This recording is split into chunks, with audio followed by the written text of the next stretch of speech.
Welcome to लक्ष्य UKPSC friends. UKPSC जो high court ARO का एग्जाम होने वाला है 19 जुलाई को, उसमें लीगल ग्लॉसरी के क्वेश्चन पूछे जाएंगे। तो इस वीडियो में हम लोग डिस्कस करेंगे 20 प्रैक्टिस क्वेश्चंस। इंपॉर्टेंट होने वाला है ये वीडियो 19 जुलाई का जो एग्जाम होने वाला है उसके लिए, और ध्यान से देखिएगा ये सारे क्वेश्चंस। पहला क्वेश्चन है प्राइमा फेसी। तो प्राइमा फेसी आपने बहुत बार ये वर्ड सुना होगा। जनरली अगर आप जो है रिट वगैरह का भी यूज करते हैं, आपने कॉन्स्टिट्यूशन ऑफ इंडिया में पढ़ा होगा।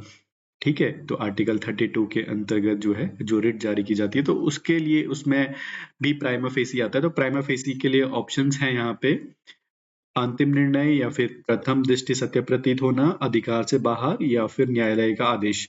तो इसका सही आंसर होगा ऑप्शन बी, प्रथम दृष्टया।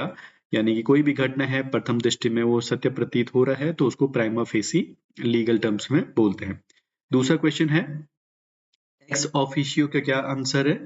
एक्स ऑफिशियो क्या होता है? पदेन होता है या अस्थायी होता है, वास्तविक होता है, न्यायिक होता है?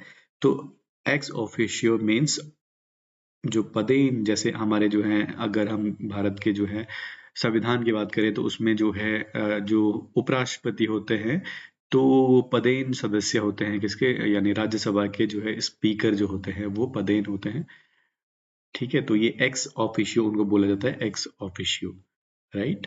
तो ये इसका आंसर हो गया ए, पदेन। नेक्स्ट क्वेश्चन है सुओ मोटो। सुओ मोटो यानी कि इसका ऑप्शन में बता देता हूँ, अपील करना, स्वयं संज्ञान लेना, मुकदमा दायर करना या जमानत देना। तो सुओ मोटो आपने अखबार वगैरह पढ़ते हो तो कभी कभी अदालत जो है खुद से किसी किसी मामले का संज्ञान लेकर के उस पर कार्रवाई करने का बोलती है, तो उसका आंसर है बी, स्वयं संज्ञान लेना। Next question is ultra vires. तो अल्ट्रा वायर्स किसे कहते हैं? ऑप्शन है ए, अधिकार के भीतर किया गया काम, अधिकार से बाहर किया गया काम, न्यायालय का आदेश या वैध अनुबंध। तो इसमें जो है अधिकार से बाहर किया गया कार्य को कहते हैं अल्ट्रा वायर्स, यानी आपने अपने अधिकार क्षेत्र के बाहर कुछ ऑर्डर जारी करा है तो उसको अल्ट्रा वायर्स बोलते हैं। नेक्स्ट क्वेश्चन इससे रिलेटेड है इंट्रा वायर्स। तो इंट्रा वायर्स, उसमें तो अल्ट्रा में क्या था? अधिकार क्षेत्र के बाहर। तो इसमें जो है ऑप्शन वन, ऑप्शन ए जो है अधिकार क्षेत्र के भीतर तो किया गया काम, उसको बोलेंगे इंट्रा वायर्स, राइट। तो ये हो गया fifth question, option A is correct answer. दूसरा छठा क्वेश्चन है सब जुडिस। सब जुडिस मतलब ये क्या होता है? इसका ऑप्शन है पहले से निर्णीत मामला, न्यायालय में विचाराधीन मामला, या फिर जमानती अपराध, या फिर अंतिम आदेश। तो इसका सही उत्तर हो जाएगा न्यायालय में विचाराधीन मामला। तो जो विचाराधीन मामला होता है उसको लीगल टर्म्स में बोलते हैं सब जुडिस या जुडाइस भी बोल सकते हैं। अभी लीगल टर्म्स में जनरली पहली बार ही हम काउंटर करते हैं इन सारे वर्ड्स को, तो इसकी जो है प्रोनाउंसिएशन वो हो सकता है कि जुडाइस हो या जुडीस हो। ठीक है, नेक्स्ट क्वेश्चन देख लेते हैं।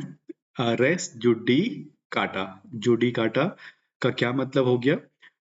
ऑप्शन ए है पुनः सुनवाई, पहले से निर्णीत मामला, या अस्थायी आदेश, या डी न्यायालय की टिप्पणी। तो इसका आंसर हो जाएगा जो पहले से निर्णीत मामला होता है उसको रेस जुडिकाटा कहते हैं। Option B will be the right answer. Next question we have res एस्पा लोकेटर। ये आई थिंक ये लास्ट टाइम पूछा गया था, रेस एस्पा लोकेटर। तो इसका ऑप्शन देख लीजिए, तथ्य स्वयं बोलते हैं, न्याय में देरी अन्याय है, अपील का अधिकार, या फिर डी न्यायालय का आदेश। तो ये इसका जो है सही उत्तर हो जाएगा ए, तथ्य स्वयं बोलते हैं। तो उसमें देखिए रेस इस्पा लोकेटर, इसका मतलब है तथ्य, ये जो फैक्ट है वो खुद ही जो है प्रमाण होते हैं, वो खुद ही बोलते हैं। तो answer is a. Ninth question है बोनाफाइड। बोनाफाइड का क्या अर्थ है? जनरली बोनाफाइड का सबको पता ही होता है, कोई भी आपको प्रमाण पत्र चाहिए तो पहले बोनाफाइड जो है आपको एप्लीकेशन देनी होती है। बोनाफाइड का मतलब सही मायने में होता है, वैसे मतलब जो मतलब अगर सही है, सच्चा है, उसको बोनाफाइड देना होता है। तो जैसे कोई स्टूडेंट बोनाफाइड देता है मार्कशीट की रिक्वेस्ट करने के लिए तो उसको बोनाफाइड, यानी कि ये सच्चे तौर पे इस कॉलेज का स्टूडेंट था, तो उसको कहेंगे बोनाफाइड सर्टिफिकेट, राइट। तो यहाँ पे इसका जो है लीगल टर्म्स में है, जो सही ऑप्शन होगा वो है बी, सद्भावना पूर्वक।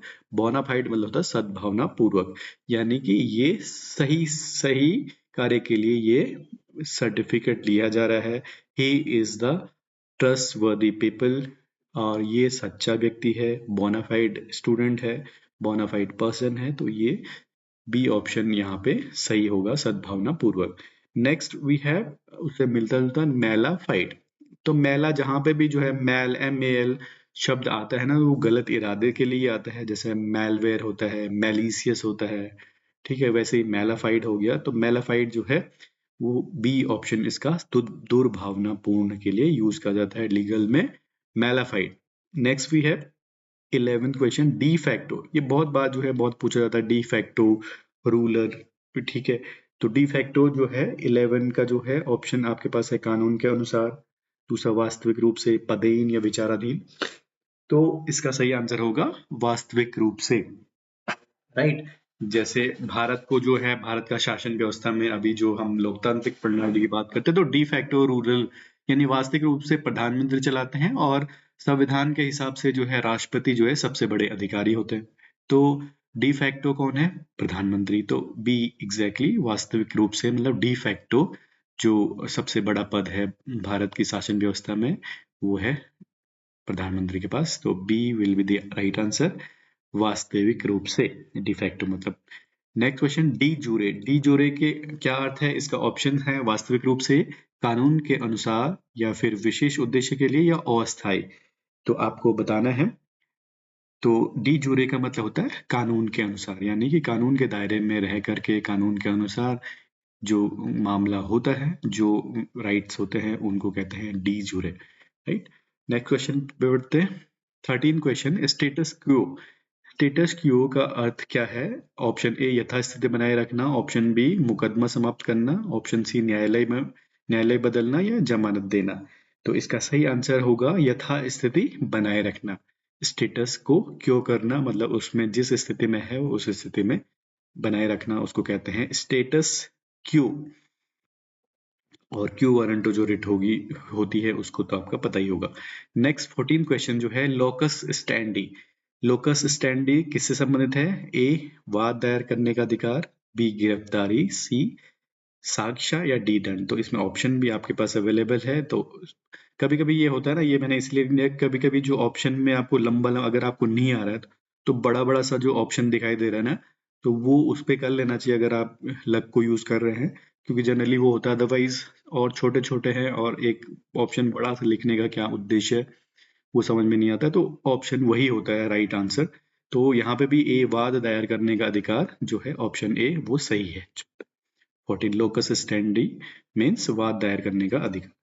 Next we have 15 question, amicus curiae किसे कहते हैं? एमिकस क्यूरी ये बहुत इंपॉर्टेंट है, सरकारी वकील को कहते हैं, या फिर न्यायालय का मित्र कहते हैं, या अभियुक्त, या न्यायाधीश। तो आप बताइए। तो इसका सही आंसर होता है न्यायालय का मित्र, यानी कि जिसके पास कोई मतलब वकील नहीं होता है तो उसको उसको एमिकस क्यूरी जारी किया जा सकता है, ठीक है, उसकी रिक्वेस्ट पे। तो उसको न्यायालय का मित्र बोलते हैं एमिकस क्यूरी को, राइट। तो ये हो गया आपका 15th question. Next we have caveat. Caveat का क्या अर्थ है? पूर्व सूचना, गिरफ्तारी वारंट, जमानत आदेश, या निर्णय। तो ये हो गया आपका पूर्व सूचना या चेतावनी को कहते हैं आपके caveat. Next question, mens rea. Mens rea का क्या अर्थ है? मेंसरिया ऑप्शन है दोषपूर्ण कार्य, दोषपूर्ण मंशा, साक्ष्य, या अपराध स्थल। तो इसको कहते हैं मेंसरिया, मतलब दोषपूर्ण मंशा को कहते हैं mens rea. Option B is the correct here, दोषपूर्ण मंशा, mens rea. Next we have actus reus. इसका क्या अर्थ है? एक्टस रेसस, दोषपूर्ण मंशा, दोषपूर्ण कार्य, गवाह, अपील। तो द जो दोषपूर्ण कार्य है उसको बोल दिए वो एक्ट, कार्य देखो एक्ट से समझ लेना कि एक्ट मतलब कार्य, तो यहाँ पे दोषपूर्ण कार्य को एक्टस रेसस कहा जाता है। Next, ratio decidendi. Ratio decidendi का क्या अर्थ है? ऑप्शन ए है निर्णय का आधारभूत सिद्धांत, बी न्यायाधीश की व्यक्तिगत टिप्पणी, मुकदमे का रिकॉर्ड, या सरकारी आदेश। तो इसका जो है सबसे जो पहला ऑप्शन है निर्णय का आधारभूत सिद्धांत, इसको कहते हैं रेशियो डेसिडेंडी, ठीक है। रेशियो डेसिडेंडी मीन्स निर्णय का आधारभूत सिद्धांत। नेक्स्ट लास्ट क्वेश्चन, ऑबिटर डिक्टा का क्या अर्थ है? ऑप्शन ए है न्यायालय की सहायक टिप्पणी, बी अंतिम निर्णय, सी गिरफ्तारी आदेश, डी पुनर्विचार याचिका। तो इसका आंसर होगा न्यायालय की सहायक टिप्पणी, उसको क्या कहते हैं, ऑबिटर डिक्टा। ठीक है, तो फ्रेंड्स ये थे 20 क्वेश्चंस। अगर आपको सही लगे, अच्छे लगे क्वेश्चंस, ऐसे ही मैं नेक्स्ट वीडियो भी जारी करूंगा। Thanks for watching this video. Thank you.